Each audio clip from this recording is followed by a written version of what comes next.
And that's why I believe in you, because that is the greatest purpose. It's to love. Honest. It sounds corny, whatever you want to say. I don't care.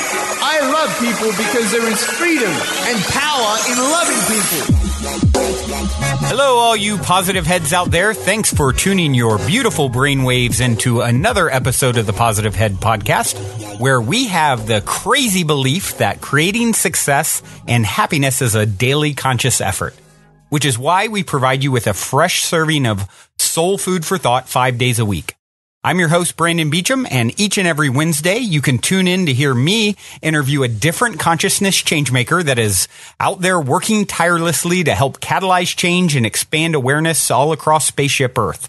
On the other 4 weekdays, you can tune in to myself and my co-host, Dalian, giving interpretations of our favorite thought-provoking quotes, sharing a bit of inspiring or mysterious news, taking questions from the audience, and digging into any other mind-expansive topics that will help keep your soul fed by tuning you into positive vibrations on a regular basis.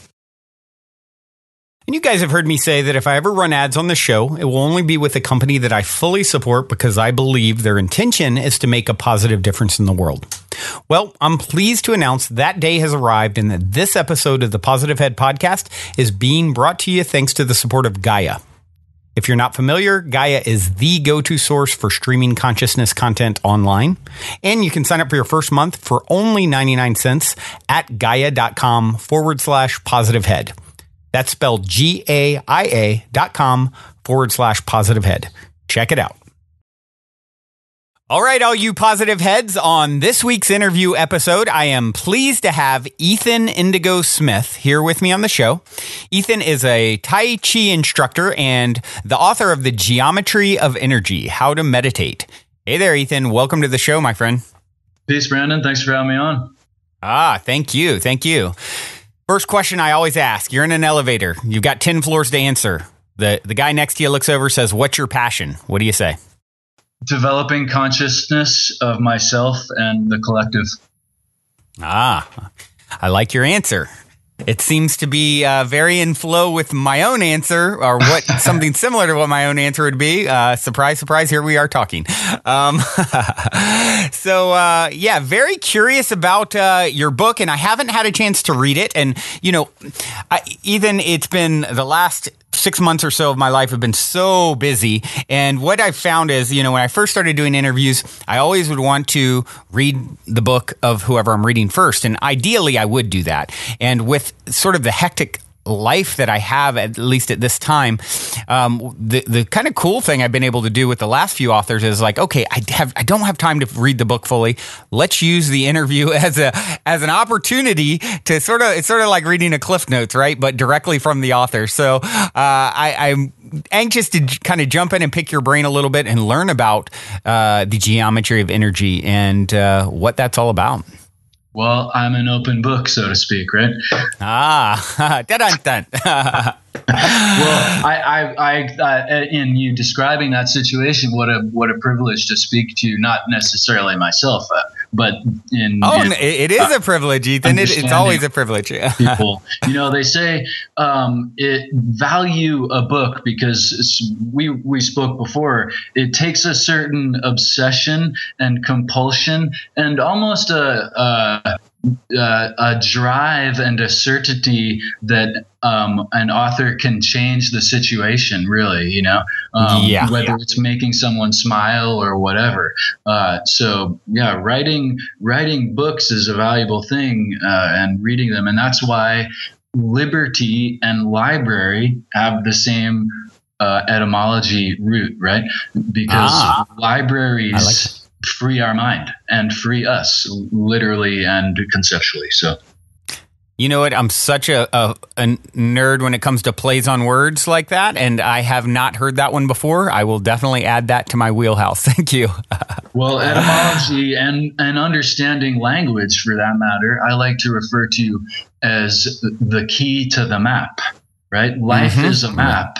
And when we understand the language, then we can understand what people are really saying, politicians and otherwise, and what's really going on a lot of times. Yeah.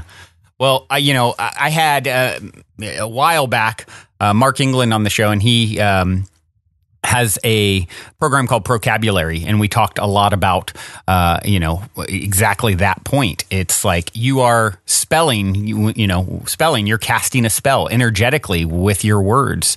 And so it is of the utmost importance to pay attention to what kind of spells you're casting, right?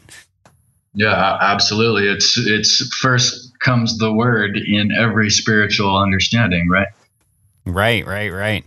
So yeah, let's dig in a little bit. I'm very curious to learn what you have to share in regards to meditation. Of course, this is a topic that is very popular. My last interview actually was with a woman who runs Global Meditation Scope on Periscope. So, big group of meditators getting together. And of course, you have different modalities and ideas about how to meditate. And it's sort of one of these things that's out there that a lot of people are interested in. Some people are very disciplined in doing, others are baffled by. I hear people say, I can't do it. I can't quiet my mind, or how do I do it? What technique? So, let's talk a little bit about, your approach. Well, and this is kind of what was going on through my head, is that there was all these different types of meditations, and some with, wild claims, and some with obvious benefits. And I was looking at the divergences, and I think people generally, all over the world, like to promote separation and they'll do this in just being prideful of where they're from and their own particular meditation, for instance. So I wanted to kind of bring together unification rather than separation. And this was my intention when I wrote my book, The Matrix of Four. And I was driving across the country promoting my books, as classic as it can be, in a van with my dog. And I went the life of a self-publisher. I love it. It was awesome. I really, in writing, you have to internalize and just kind of be in your own world, and in promoting you have to open up and spread your wings. I really put myself out there, and I tried to interact with all sorts of folks. Yin and yang. And it's total yin yang flow. And I was in Sedona, Arizona, and if you've ever been there, you're more, if you haven't. It's funny been there, to me. It's funny that you bring that up. Literally, you're the third person in 12 hours who that Sedona, Arizona has come up with. So I think I'm supposed to go to Sedona, Arizona. It is amazing. It's kind of the, metaphysical central of the, yes, North that's America. What I hear. And it's absolutely stunningly beautiful. Just on that basis alone, one should visit it. But more than likely, you're bound to meet a new best friend there. And I met one of my new best friends, and we were having lunch, and she was describing to me a meditation of hers that harkened back to Ezekiel. The Ezekiel meditation abstract in the Bible. And I in researching the Matrix of Four, kind of became obsessed with all these sets of four in ways of understanding things. And she related me to her meditation to me, and it struck me because it was just like the four dimensions of geometry. And and that's what I told her. And I said, well, that's just like the four dimensions of geometry. Points, lines, it's usually circles, but planes and solids are usually spheres. And so and the conversation essentially moved on. But it kind of, in a very magical Sedona-esque manner, that night I couldn't sleep. And it was as if I was being bothered by this idea. And I woke up the next morning, I'll write an article about it. and the article transformed into a book. Wow. And in terms of sacred geometry, the ideas within geometry having to do with metaphysics, not just mathematics, right? This idea geometry of consciousness is, you hear it referred to as. Yeah, beautifully put. I found that most of the subject matter to do with this was related to the 5 Platonic solids and the flower of life, and but nothing really specifically on the 4 dimensions. And I started looking at, at first just the meditations that I practiced, and there were aspects of the 4 dimensions within them. And, there's also, I found, a way, geometry means measurement of Earth. And so the geometry of energy, as I began to explore the concept, is a way to understand energy through the 4 dimensions, right? One of the most compelling correlations of this measurement of energy is one of the most well-known and ancient kind of esoteric intuitive practices, and that's the tarot cards, right? And the tarot cards are made up of 4 suits, and the suits are swords, which is a point. And often it's wands, sometimes it's staffs, and these are lines. And there's, thirdly, the coins or pentagrams, sometimes they're called, but these are the planes. And then finally there's the cups, and these are volume, right?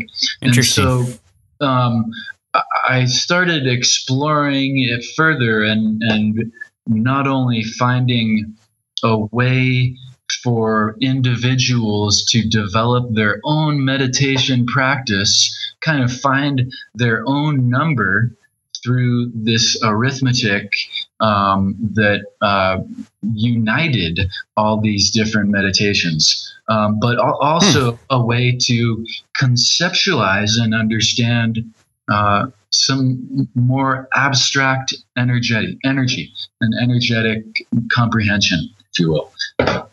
Very, very interesting approach to kind of solving the meditation puzzle, or unifying all these different sort of ideas. So you wrote the Matrix of 4 prior to the geometry of energy, is that correct? Yeah, and I certainly would not have been able to even conceive, I think, the geometry of energy without the Matrix of 4.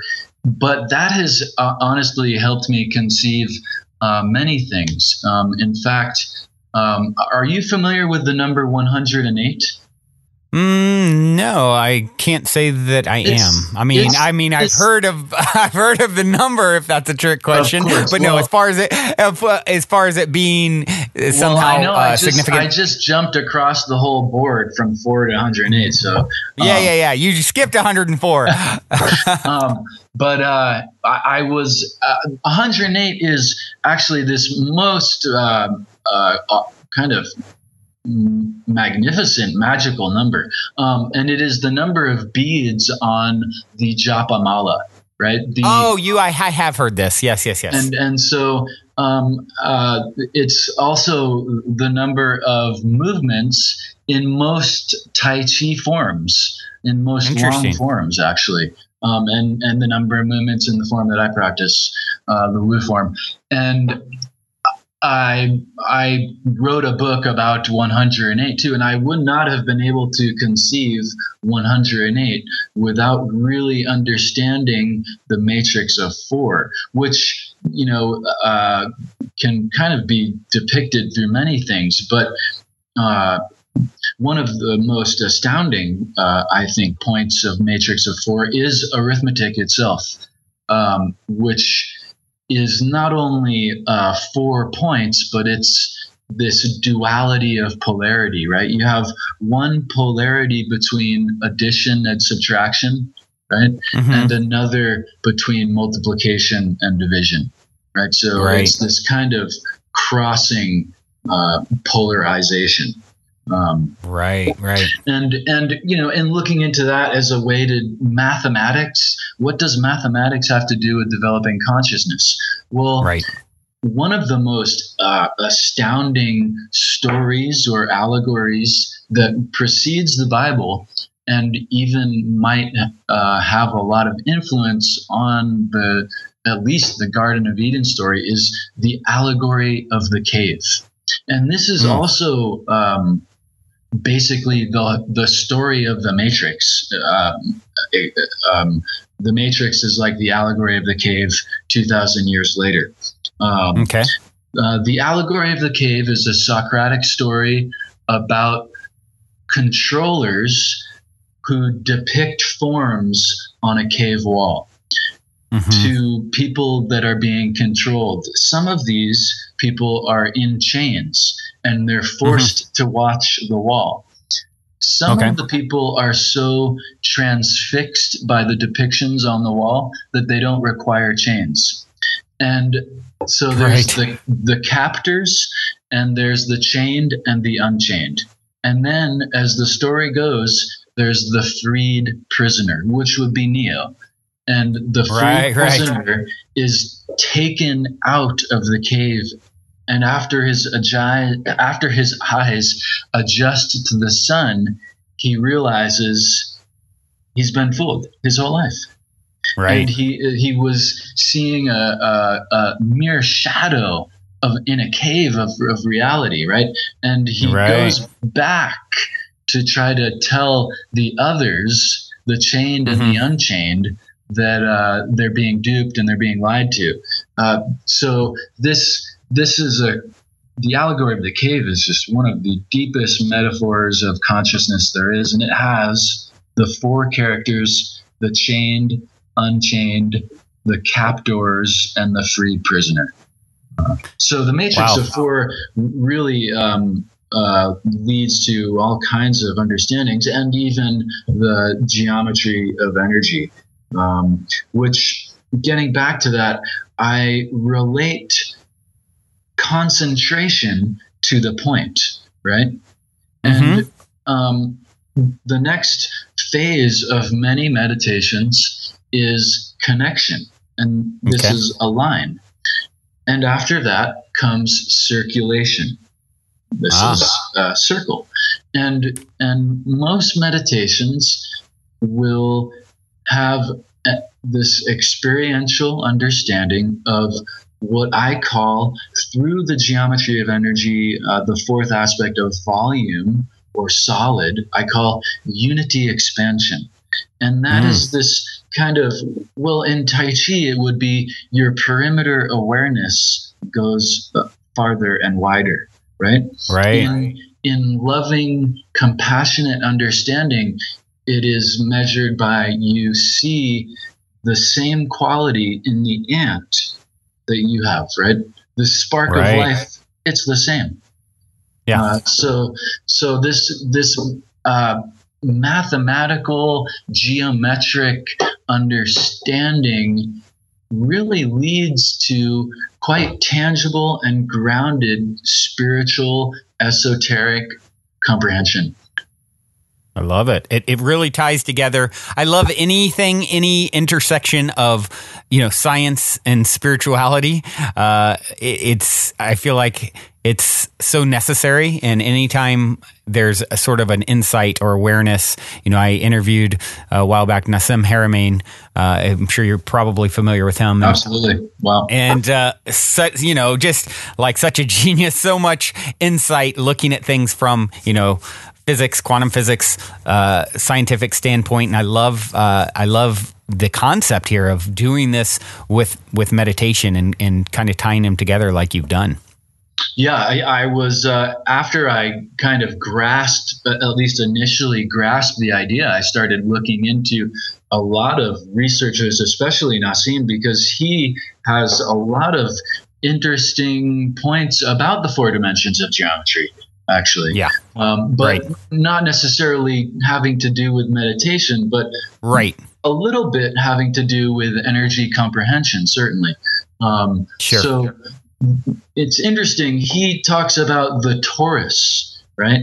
And the torus is essentially a spiral flow, right? And a spiral, I think, not so abstractly, has all the dimensions of geometry in it, right? It has a point of beginning or disembarkation, right? In the middle or at one point or another, there's the point. And it's linear, the spiral beginning, and this line turns into certain planes, and then in the planes is a volume and an energy flow. So the toroidal field, I think, and the spiral itself, as far as being valued symbolically across cultures, is perhaps related to just the simple math, right? Points, lines, planes, and solids, leading to potentiation and individuation, at least. And as far as energy goes in Tai Chi, this is how one deals with someone, either martially or in a conceptual manner, magically, right? The Kung Fu movies where they send out energy, right? So I'm not there yet, but I'm just saying the idea is that from the circle is power, right? So very, very interesting. So what sort of, in the book, is there various sort of techniques that you share with people to utilize this perspective? Could you share? I get into a lot of Tibetan meditations, a Lao Tzu meditation, many Tai Chi meditations, and of course the Ezekiel idea that it began with.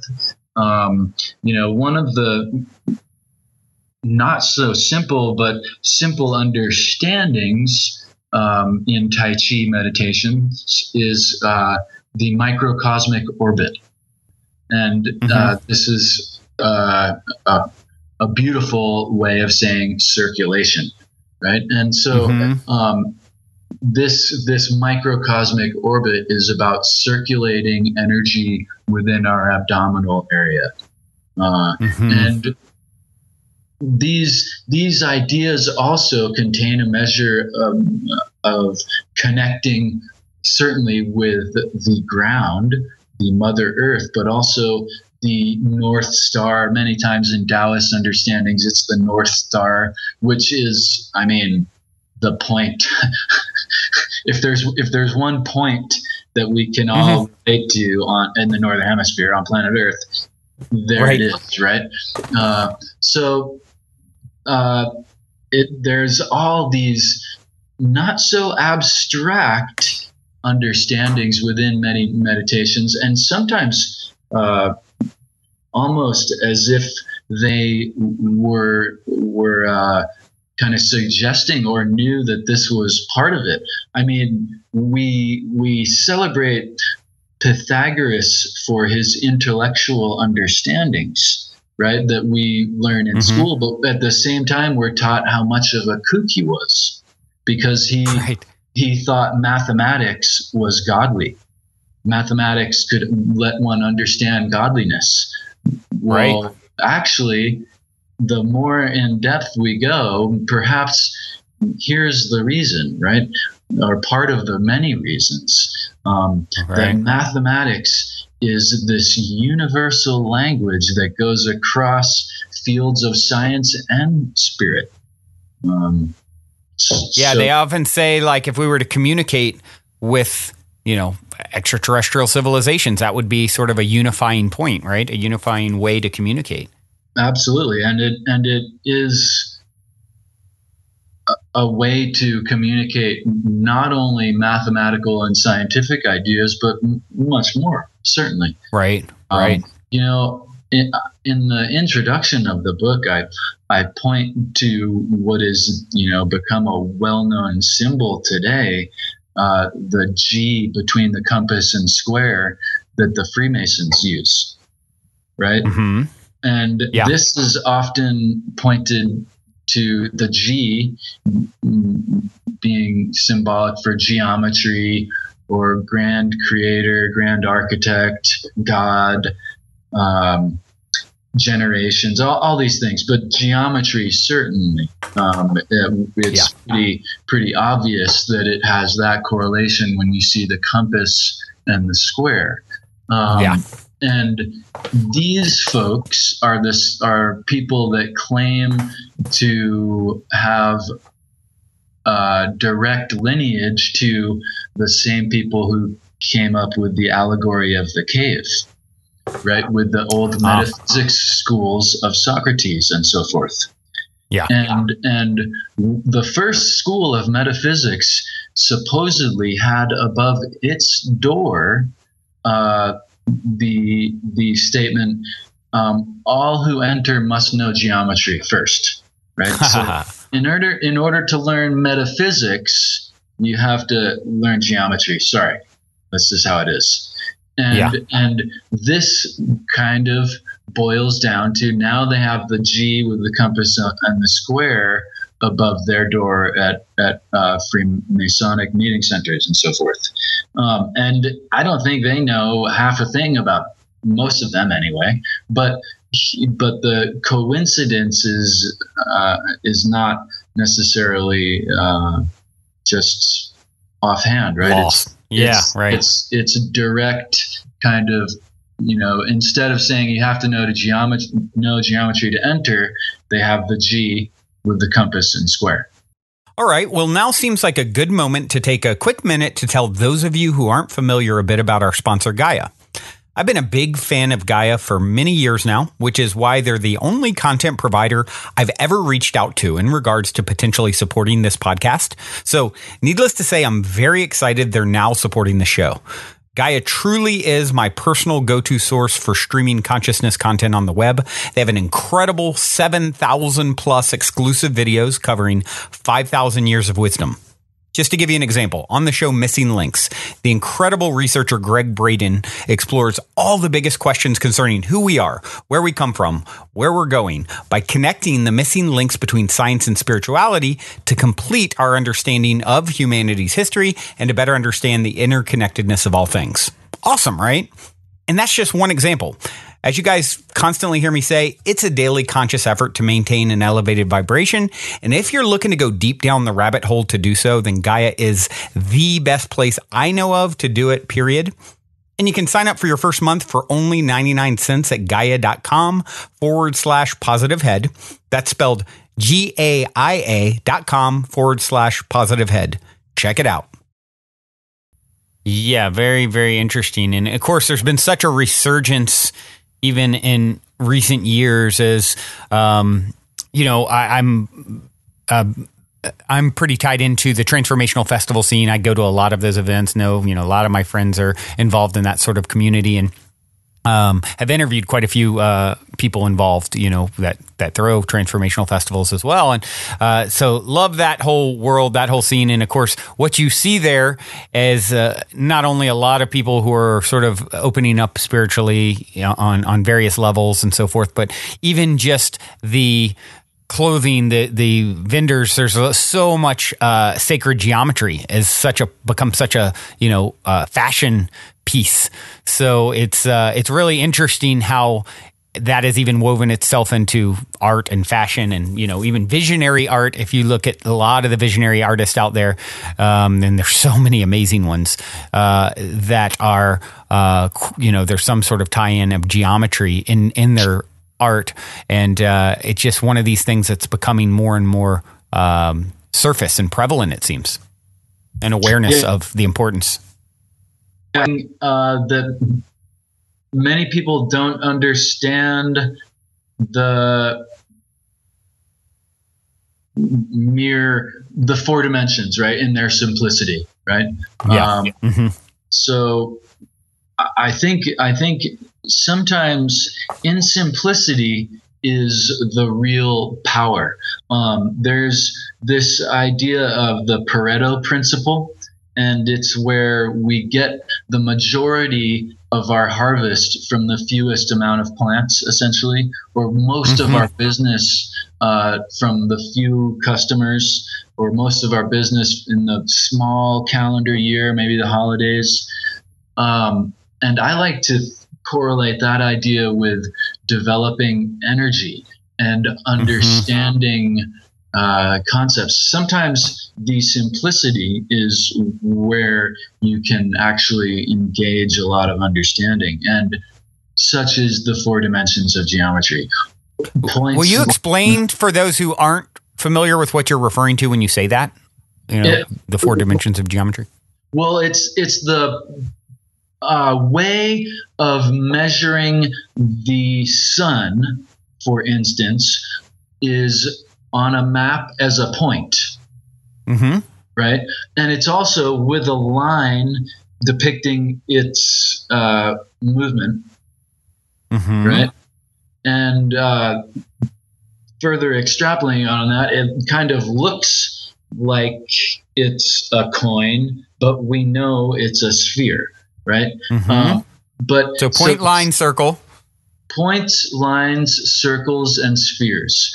And so really it's a way of abstracting anything, right? And a point is described mathematically as a measurement of up to anything, including something that has no space, right? So that's very energetic. And a line is a measurement for something that might not have no width or height. And a field, or plane rather, is something that has no width, right? It might not have any width, right? It's just a flat surface. And then a solid, of course, is a volume, right? And universally speaking, volumes form into spheres, right? So I think the geometry, the 4 dimensions of geometry are a way to understand anything, right? To measure the earth, to measure reality, essentially more widely measure reality instead of the earth. But the geometry of energy is a way to understand things that have no weight, things that have no height, things that have no width, and things that have no weight but are there, right? And so it kind of, this mathematical definition of the 4 dimensions of geometry is actually quite metaphysical already, right? So applying this concept to meditation in particular, most meditations do start with concentration. Even Zen meditation, where it is, there's the concentration of nothingness, really, right? But all these sacred yantras, all these sacred geometrical symbols, despite having points, lines, a plane surface, and a solid understanding, can be used in meditation as a point, right? As a single pointed meditation. So in Tibetan Buddhism, it's commonly understood that there's only 2 types of meditation: single pointedness, right? So there's your point, and analytical. And analytical is basically a line, right? You cannot analyze without connecting to another thing. But this analyzation can be as simple as, how much compassion did I do today? What was the karma flow today? This analytic process can be many, many things, but it is certainly as simple as that. But the Tibetan Buddhists referred to just 2 types of meditation of all their wildly different meditations, as far as we understand the phenomena, there's only two types: the single pointedness and analytical. Interesting.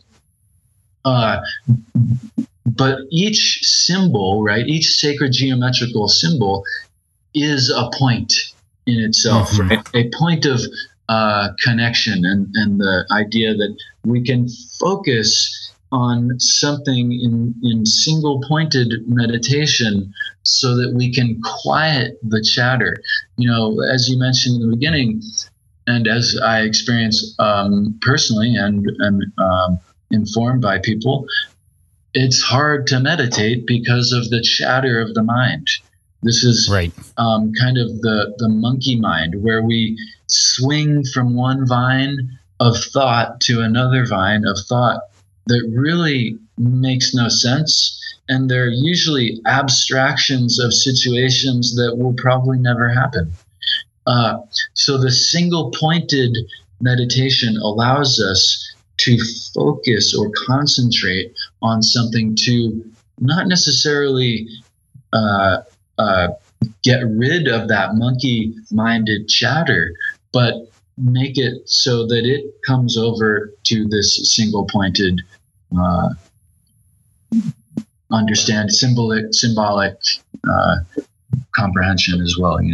It makes me think of Nassim Haramein. Actually, I saw him post something not too long ago, and I think I even reshared it on the Positive Head page because it was so interesting. It was like a I believe, and this is going back a month or two ago, so trying to recollect exactly, I believe it was like a toroidal flow, and he was talking about how we're each point within it is like its own, like everything revolves around it. So it's like its own stillness within this very dynamic flow. There is a stillness, and we are actually like points in a flow like that. So as you were talking about all that, all I could picture was that imagery. It was sort of one of these moving GIFs, and you could see all this movement, but at each point there was like a stillness and everything flowing around it. So I think that's a really interesting way to think of ourselves as beings, and what he was sort of portraying is your consciousness is a still point that in which everything flows around it. It's like the eye of the storm, and everyone is their own unique version of the same sort of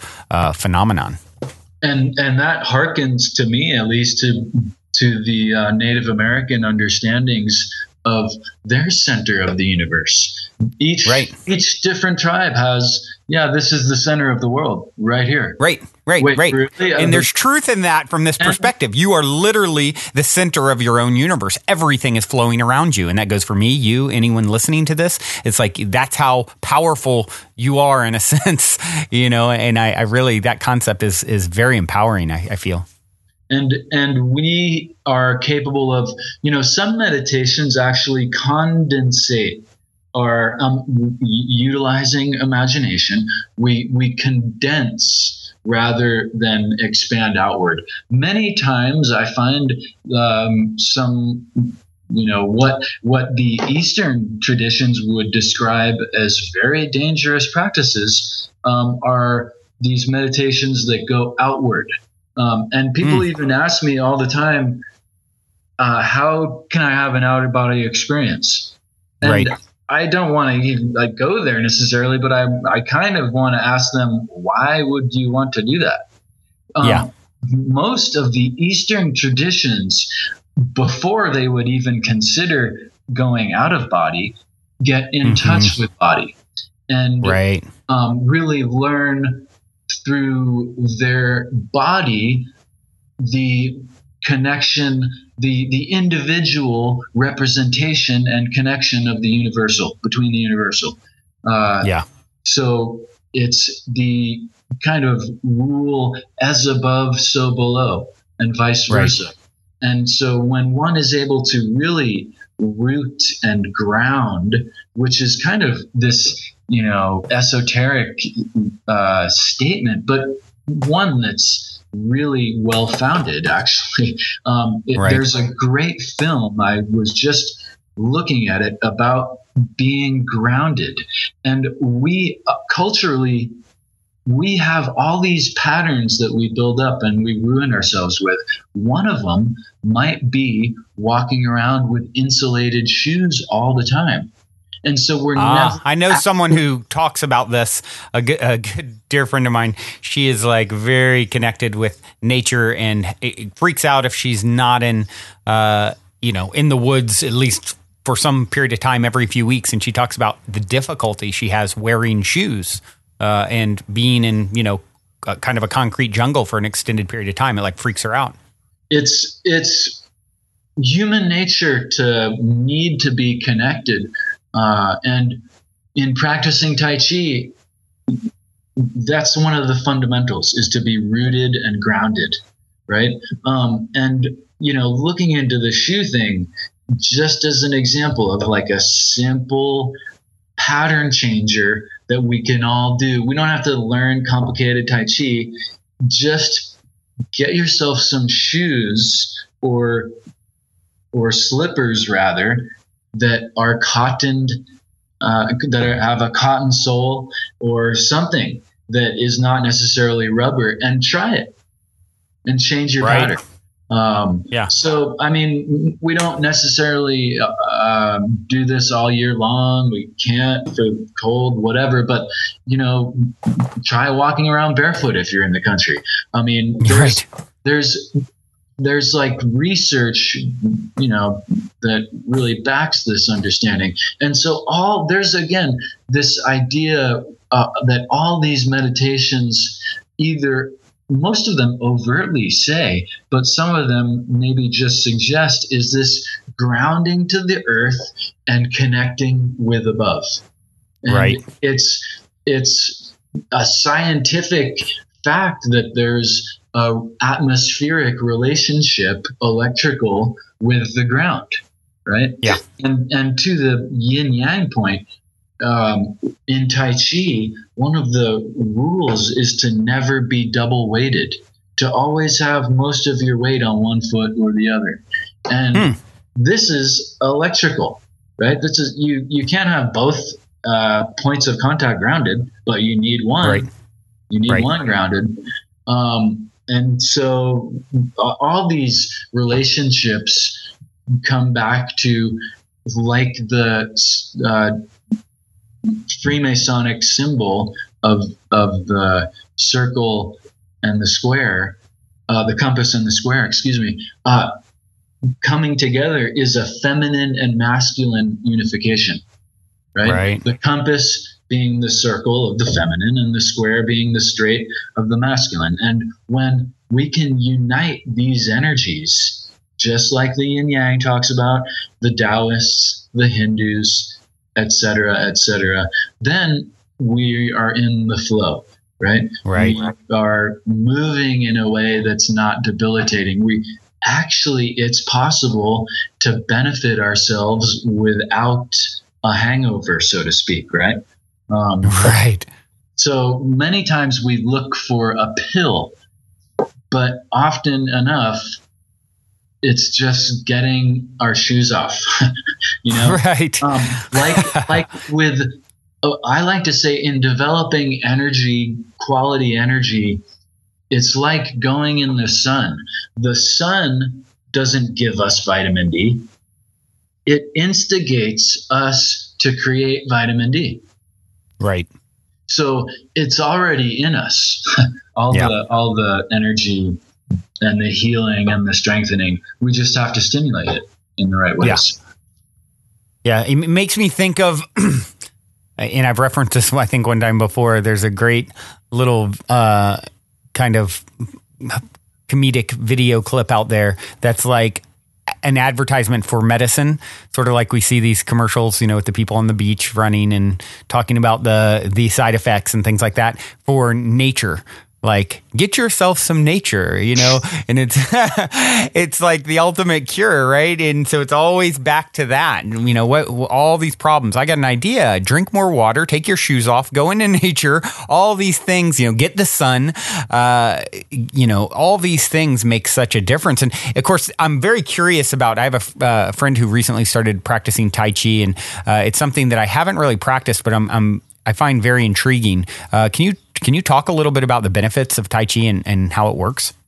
Well, I sometimes hesitate to say this because I don't like to sound, like everything is Tai Chi. But whenever someone tells me that there's an issue going on with them, I want to say there's Tai Chi for that. Yeah. Because certainly it's one of these practices that is beneficial to everyone. It's unlike anything, but relates to everything. Whether one is, a young lad that's trying to slide into second base better, or you're trying to enable your flexibility and better your comfort in aging. This is Tai Chi, has fundamentals that can benefit you no matter what your pursuits, right? Right. So it's actually, somewhat depictive of geometry in the sense that we really are clumsy oafs with straight appendages if we just stand there. But Tai Chi turns us into the circular flow. In fact, Tai Chi means yin yang. In Chinese, they don't say yin yang. They say Tai Chi. So when we're practicing Tai Chi Chuan, we're practicing the yin yang human flow. And so every movement has an overt depiction of the yin yang or a subtle understanding of it. Sometimes both. But a huge benefit, and it's kind of counterintuitive in our culture, is to relax. If you want to get strong, you go to the gym, right? Well, this is good. That's a good idea. But what about when you want to strengthen your organs? Where do you go? Right. What about when you want to strengthen your ligaments? Well, I've been to many gyms, and I sometimes am blown away by what the physical practitioners, trainers are telling their people to do and showing them what to do. For instance, in Tai Chi, one of the main rules is to never lock your joints, to always be relaxed. In gyms, people are taught to go full flexation. This wears out our ligaments. It's a fact. If you look at a horse, its ankle is about as big as a human hand or arm, but it's a horse, for crying out loud. And the reason that it can hold its weight is because of ligament strength. And ligament strength produces 10 times more force than muscle. And so when we go to the gym and work out our muscles, sometimes we're actually harming our ligaments just by not doing it mindfully. So Tai Chi, it definitely works out the muscular skeletal structure, but it also gets the ligaments. And it's like when we do a lot of cardiovascular work, we'll finally get blood flow to those little spots. Well, Tai Chi, because it does it in a proper means, it gets blood flow to those little spots much more quick. Interesting. So, the benefits of Tai Chi are innumerable, and it's really articulated, but there's many simple principles that help one out immediately. I think the complexity of it all sometimes throws people off, but it's a lot of simple fundamentals that help you right away. Yeah, what intrigues me about it, and never really having practiced, more than a few little moves here and there by people who have shown them to me, is I'm very intrigued by the idea of sort of consciously drumming up energy, I guess, if you will. It's like, okay, it's almost like a moving meditation where the goal is to move energy around. And I think intention is so important with everything that we do. So it's one of those things that's been on my list of, I really need to explore Tai Chi more. I really need to explore Tai Chi more. And I haven't. But it's, as we talk about it now, it makes me, I know online there's probably easy resources to sort of get instruction and things like that. I can think of, Gaia TV. I have a subscription with them. I think there's a bunch of ways that you can, a bunch of different videos that you can watch and so forth. So, talking about this makes me want to finally quit talking about or thinking about exploring it and actually do it.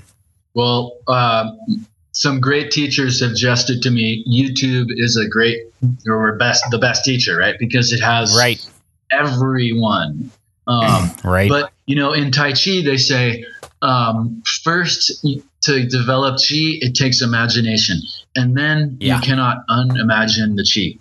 And in all these Eastern traditions, including Tai Chi, but not limited to Tai Chi, Qigong, and yoga, there's stories of great masters starting off as poor, sickly young children. Yep. And they were facing a destiny of a short life. And in these traditions, there's a concept that you're born with so many breaths. You're born with so many XYZ.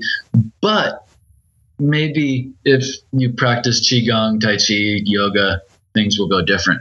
And so all these masters start off as very weak people that needed a healing practice. More energy, right? Yeah. Which turned into, right after healing is strengthening.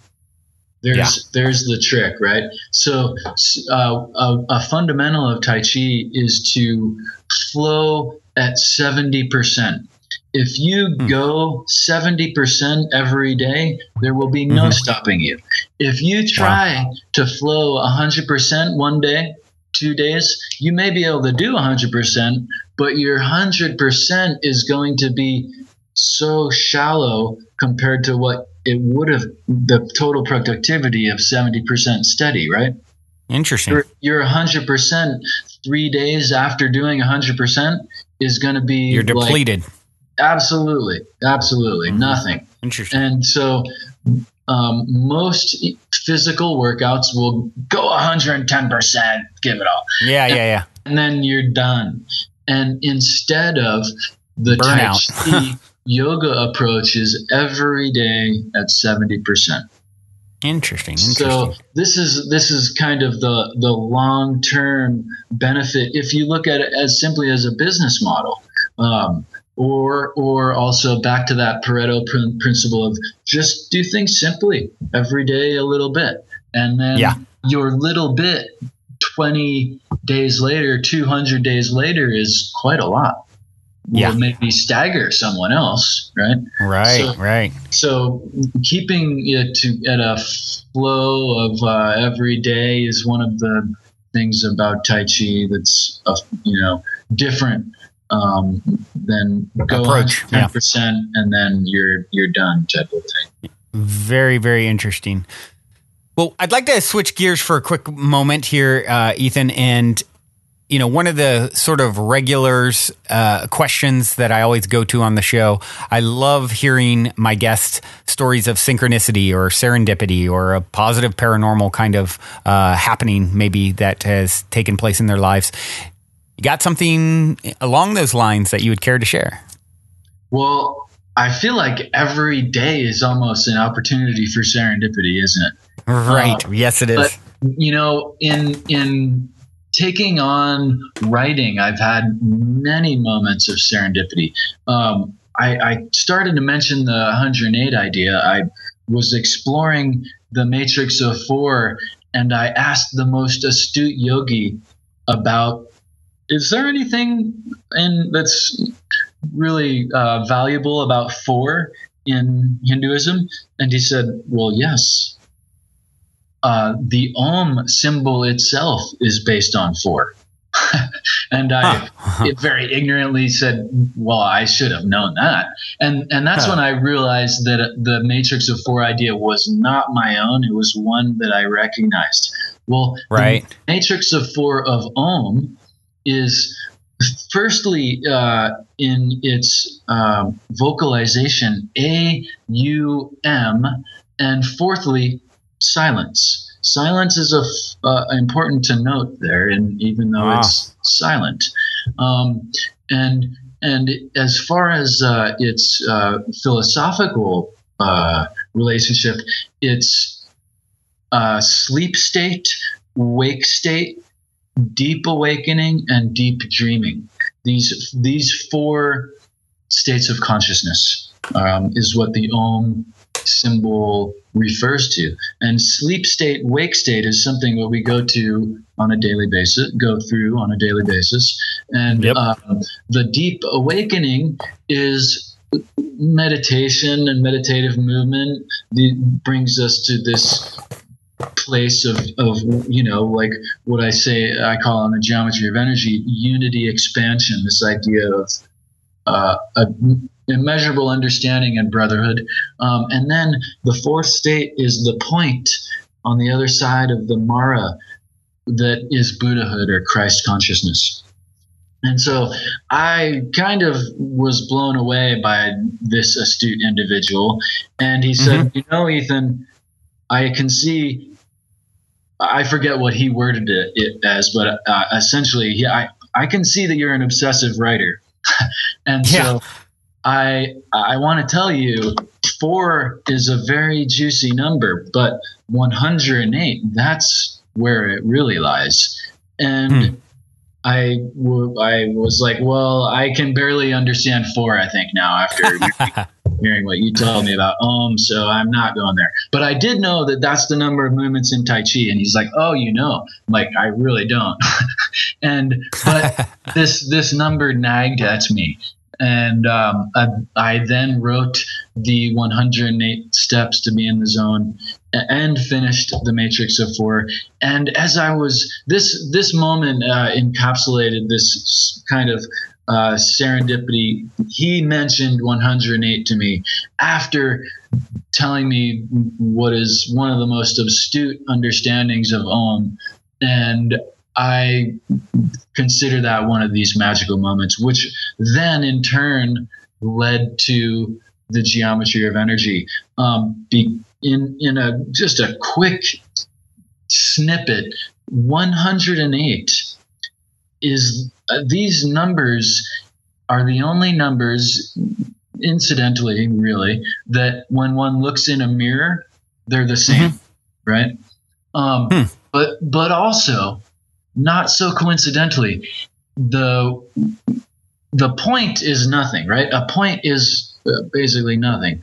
So there's the point, but the 1 is a line, and the 0 is a sphere, and 8 is infinity, of course, the volume of entirety. And so 108 actually not so abstractly relates to the 4 dimensions of geometry: line, circle, and infinity. And really, an 8, not only is it symbolize infinity in Eastern and Western comprehension, it also kind of looks like a 3-dimensional globe if you just compress those 2 circles slightly. Right. So all these things led to an understanding of the geometry of energy through literally asking the right questions of the right people and maybe being in the right place at the right time. Exactly. So some of the ideas I was kind of grasping at, right, but I didn't quite have a handle on until I met, for instance, Manoj, who told me about Om, and Krista, who told me about the Ezekiel meditation. So quite interesting kind of serendipity. When you look back, when see how it flowed. Up your feathers and are exploring an idea, it comes to you, Right. Relationships and tangents and correlations and even causations come to you to bring you. Absolutely. Well, Ethan, you one of the things that we discussed and have offered so graciously, and I think at this time maybe I'll go ahead and mention, is a willingness, at least for some period of time, to offer a free copy of Geometry of Energy, How to Meditate, a downloadable copy for the listeners, the Positive Head listeners specifically, and that is very, very generous and gracious of you. Where would people go about finding that? They can contact me at my Facebook page, or I have a couple of websites if they just Google me and reference the show. Okay, excellent. So just have them add you on Facebook, and then you can arrange getting them a copy. They can. I have a personal page and a author page, so either one. It's pretty. I think I'm pretty easy to find. Okay, Ethan Indigo Smith, 3 words, right? That's right. All right. Well, Ethan, I guess one question I'm curious about, what's ahead for you? What's next? Any books in the works? I have written a couple of fiction pieces before, and I have a fiction piece that I'm working on now, and it's about a book that enables people to not necessarily be psychic, but to know who's lying to them. And interesting. Then this book causes a repeal of the First Amendment.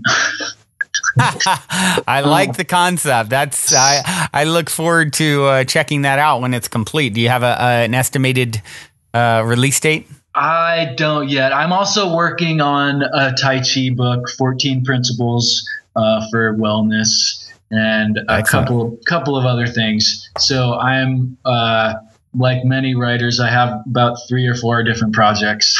Yes, that's definitely the way it goes. I think I'm in the process of myself writing a first book, co-authoring with a friend. We got about 95% done. I haven't completed it, and now I'm very excited about sort of my next idea, and almost want to put that. What's the synopsis of this one? Okay, well, the first one that is almost complete is The Fountain of You, and it's nice how science and spirituality are merging to birth us into the age of timelessness. So you understand what's happening on a scientific standpoint and the beautiful radical transformations. And then you also understand, of course, this growing sort of spiritual awareness, and you tie those two together. And, you and I could be having our 50th podcast, 500 years from now, right? It's so looking at, as someone who's just very interested in that topic, no, not an expert by any means, but having kind of done the research and looked at some of that stuff. But so that one is kind of there, and I sort of put it on ice a little bit while I got this podcast going over the last year. And now I'm very excited about the next thing that I'm going to release, which is the talk. So the talk is going to be sort of a wake up call for those ready to re-member. And it's something that I've written this book verbally for years and years and years. And the podcast is even sort of I guess an offshoot of that. I meet people. I'm very passionate about consciousness, spirituality, understanding the oneness of all things. And so I have all these things over the years, over really 20 years that I've sort of in my wheelhouse of, okay, there's this point, there's this point, there's this point, there's this point. All of this ties in together to show what, you and I are one. We're one with the source that created all things. And as the world begins to wake up and more people are coming online, so to speak, with an awareness of something beyond, their physical body and sort of all the things that were thrown at them through cultural conditioning, I feel very called to, there's people like yourself, Nassim Haramein, there's those that go really deep into knowledge and wisdom, and there's some really heavy, fascinating stuff, spiritual related material out there. And I love it. I love diving into it. I love learning about it. Where I feel very called is sort of, I guess, a buffer to the average person who's just sort of ready to wake up to some of these higher realizations. And of course, that's, what the show is about. Not only that, but also a daily conscious effort, and to also then, I guess, a third thing, highlighting people like yourself out there doing amazing, consciousness raising things. But I feel very called to sort of, reach people initially and help bring them into the fold or expand their awareness, so to speak. So that's what, the talk. And I've been saying for years, I had the talk with them, and it's my version of here's what the heck's going on. Right. So, here's what the ultimate nature of reality is all about. So yeah, I'm very excited about that and have just begun that. And, probably will be flipping it and that coming out first and the other later. So just because that's really my passion. Well, you mentioned with the first one something that I wanted to just build on, because when I learned it, it just fascinated me immensely.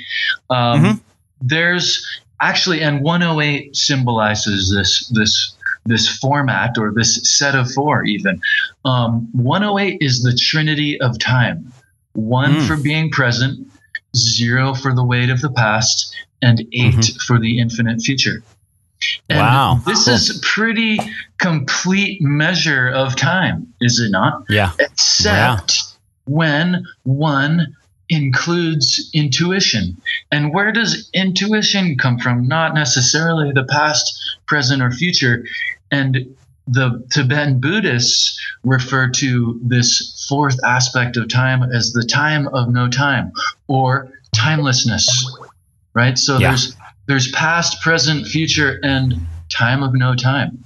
And it's also related to, in Om, the silence.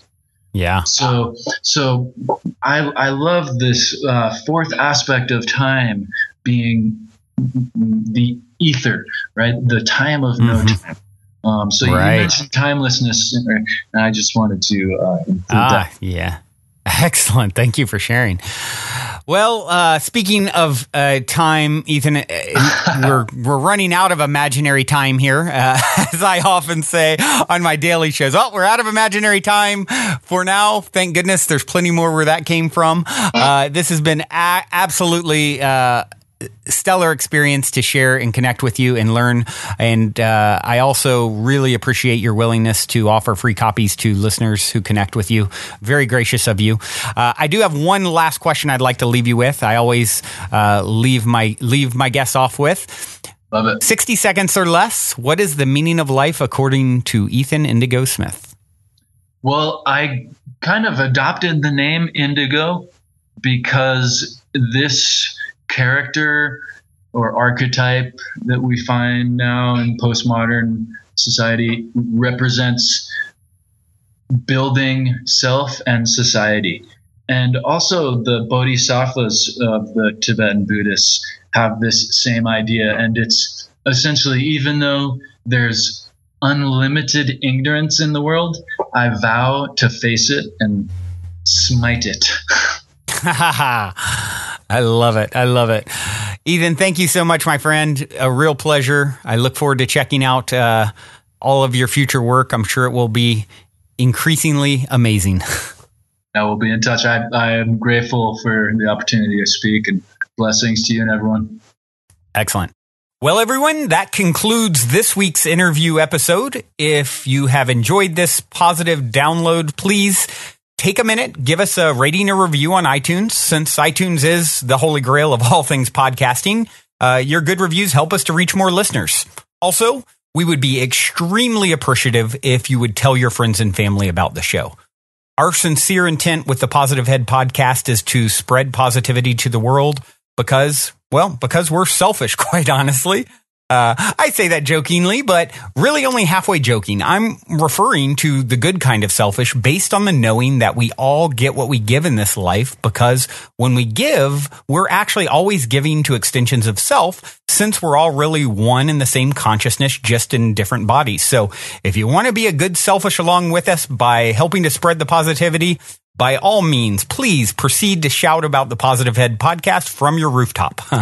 Otherwise, as you continue on your fabulous journey in this 3D reality, be sure to remember this. As long as you ain't dead, you're already positive ahead. Journey well, everyone, and thank you for being.